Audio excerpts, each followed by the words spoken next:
Chào mừng các bạn đã quay trở lại với kênh Dojin. Các bạn thân mến, Taboo là một bộ phim khiêu dâm năm 1980 của Mỹ. Phim là tập đầu tiên trong chuỗi 23 tập tính từ năm 1980 đến năm 2007.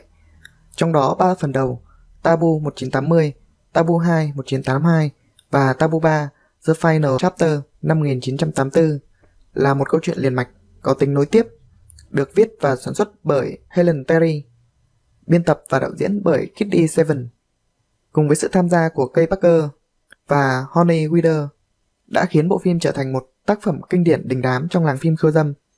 Khác với các bộ phim khiêu dâm ngày nay, tác phẩm khiêu dâm cổ điển này có sự đầu tư về chất lượng đạo diễn, cốt truyện chỉnh chu và diễn xuất thuyết phục. Đó là lý do tôi xếp bộ phim này vào danh mục các bộ phim mà tôi review. Trong phần đầu tiên, Taboo năm 1980, câu chuyện của bộ phim bắt đầu từ những khó khăn trong cuộc sống của Barbara Scott do Kay Parker thủ vai, một người phụ nữ bị chồng bỏ rơi, quyết định đối mặt với cuộc sống bằng việc bắt đầu tìm kiếm việc làm mà không có nhiều tài sản trong tay.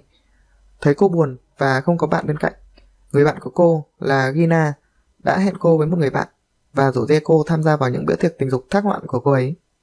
Cuộc hẹn hò của Barbara không thành công, tuy nhiên những hình ảnh đó đã khơi gợi trong cô một niềm khao khát không thể tưởng được đối với đứa con trai ruột của mình là Paul. Hối hận và không biết làm gì, Barbara nương tựa tình cảm vào một người bạn cũ, Jerry, người ngoài tình đồng đội, và tình cảm đã cho cô một công việc. Câu chuyện cho thấy Barbara đã đạt được mục tiêu trong công việc và tình cảm của mình mà không hoàn toàn khép lại chương đam mê giữa Paul và cô. 2 năm sau, phần 2 của bộ phim ra mắt, Taboo 2 năm 1982 bắt đầu gần như ngay lập tức khi bộ phim đầu tiên kết thúc. Câu chuyện kể về sự quyến rũ tiếp tục từ gia đình Scott đến nhà McBride, nơi mẹ và con trai, anh trai và em gái, cha và con gái bước vào một thế giới của những thú vui trụy lạc. Barbara Scott vẫn còn ngọt ngào, hiện đang sống với Gina khiêu gợi. Cô khao khát cậu con trai Paul vắng mặt cho đến khi có một cuộc gặp gỡ tình cờ với bạn của anh, Juliet McBride, rồi nhói lên vì ham muốn. Cô phải khuất phục trước chàng trai khiến cô nhớ đến con trai ruột của mình. Từ mối quan hệ với mẹ của bạn mình, Juliet phát hiện ra mối quan hệ cấm kỵ giữa họ. Điều này đã kích thích Juliet, khiến anh chú ý đến mẹ và em gái mình. Juliet bắt đầu từ em gái của anh ta, Sherry, một trong những người bạn gái cuồng nhiệt của Paul trong phần 1. Nhưng mỗi khi anh ta có động thái với cô sẽ chống lại và cảnh báo anh rằng cô sẽ nói với bố mẹ của họ. Một ngày nọ, Juliet nghĩ ra một kế hoạch có thể thực hiện được, nhưng anh cần sự hỗ trợ của cô bạn gái xinh đẹp Bambi. Mọi thứ diễn ra tốt đẹp giữa anh trai và em gái cho đến khi mẹ của họ, Joy, do Helene Terrie thủ vai, bắt gặp họ đang hành động. Để xoa dịu cơn tức giận của mẹ, cậu con trai đã kích động cô, khiến cô không thể cưỡng lại thân hình vạm vỡ của anh ta. Cô con gái, người xuyên suốt bộ phim cần một chiếc xe hơi, đã chủ động quyến rũ cha mình, mà lúc đầu ông ta chống lại, nhưng sau đó đã bị cám dỗ. Đối với phần thứ 3, chúng ta nhận được một số thay đổi. Parker và Wilder vẫn còn tham gia, nhưng sự tập trung chuyển sang một chút sang người con trai khác của Parker là Jimmy Scott, do Jerry Butter thủ vai, và ban nhạc mà anh ta quản lý, Affair. Trong khi Barbara xấu hổ vì đã quan hệ tình dục với con trai mình, Joy đã hoàn toàn chấp nhận khía cạnh loạn luân riêng của cô ấy. Khi Barbara bắt đầu thèm muốn người con trai khác của mình là Jimmy, cô ấy đến thăm Joy để tìm lời khuyên, chỉ để tìm thấy cô ấy trên giường với chính Jimmy.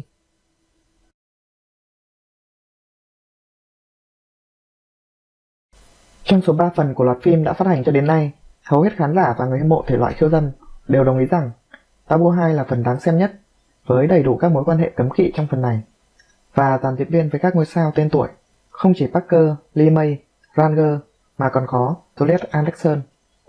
Đặc biệt, sự góp mặt cùng lúc của Kay Parker và Helene Terrie là điều hết sức được mong đợi. Không giống như phần lớn các ngôi sao khiêu dâm ngày nay, phần lớn các ngôi sao trong Taboo hoàn toàn có khả năng diễn xuất. Thậm chí Kay Parker còn thừa nhận cô đã tham gia một khóa học diễn xuất.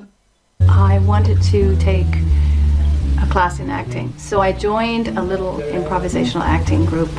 Changed my life. Sự nhiệt huyết này đã khiến cô trở thành nữ hoàng của phim khiêu dâm. Không giống như ngày nay, rất nhiều phụ nữ xinh đẹp ở Hollywood đã nâng từng bộ phận trên cơ thể bằng silicone. Parker là một người phụ nữ thực sự và hoàn toàn tự nhiên, khiến những bộ phim mà cô ấy tham gia hay hơn rất nhiều chỉ vì cô ấy có mặt trong đó. Kay cũng thừa nhận trong một cuộc phỏng vấn rằng cô bị thu hút bởi bạn diễn Mike Ranger ngoài đời, người đóng vai con trai cô. Mike Ranger, who played my son, was an actor that I had never worked with before. I was very much attracted to him. Okay, folks, it's public news now. There was an attraction between us, so that part of it was easy. Năm 2001, cô viết cuốn tự truyện của mình có tựa đề Taboo, điều thiêng liêng, đừng chạm vào. Hành trình tự truyện 6.000 năm. Trong đó cô viết về thời thơ ấu của mình, sự nghiệp của cô trong ngành công nghiệp người lớn và những trải nghiệm của cô với siêu hình. Không thể không nhắc đến Honey Rider trong thành công của Taboo. Trong suốt những năm 1980, Honey Rider đại diện cho phân khúc phụ nữ lớn tuổi của phim khiêu dâm, thường được giao vai phụ. Cô được biết đến với diễn xuất tốt, thân hình đẹp và những màn biểu diễn tràn đầy năng lượng. Tác phẩm hay nhất của cô thường là nhân vật kiểu bà mẹ, điển hình là trong chuỗi phim Taboo.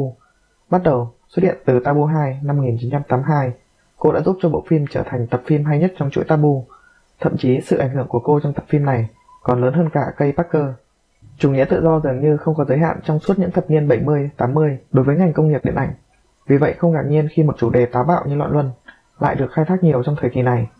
Từ các bộ phim khiêu dâm đến các bộ phim chính thống, từ Nhật Bản đến châu Âu, rồi châu Mỹ, chúng ta có thể bắt gặp rất nhiều các bộ phim đề cập và khai thác chủ đề này. Cho đến nay, Taboo dường như không còn quá sốc. Tuy nhiên nó vẫn là một bộ phim gây tranh cãi. Nhiều khán giả nghiêm túc sẽ chỉ thấy đây là một bộ phim báng bổ, đáng kinh tởm. Nhưng đạo diễn Kirdy Stevens đã duy trì một giọng điệu nghịch ngợm, vui vẻ, xuyên suốt và thực hiện một công việc tuyệt vời trong việc tạo ra một bầu không khí khiêu dâm thú vị. Hơn nữa, kịch bản táo bạo của Helene Terrie chắc chắn không tập trung vào việc khám phá các khoán vị khác nhau của tiền đề loạn luân. Điểm hấp dẫn chính của bộ phim này là cách nó xử lý sự gấp khúc một cách đáng xấu hổ. Và như tiêu đề đã gợi ý một cách rõ ràng các chủ đề cấm kỵ. Và không có gì sai với điều đó.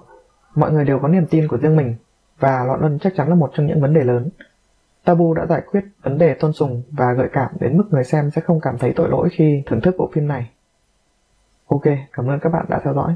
Tạm biệt và hẹn gặp lại các bạn trong các video tiếp theo.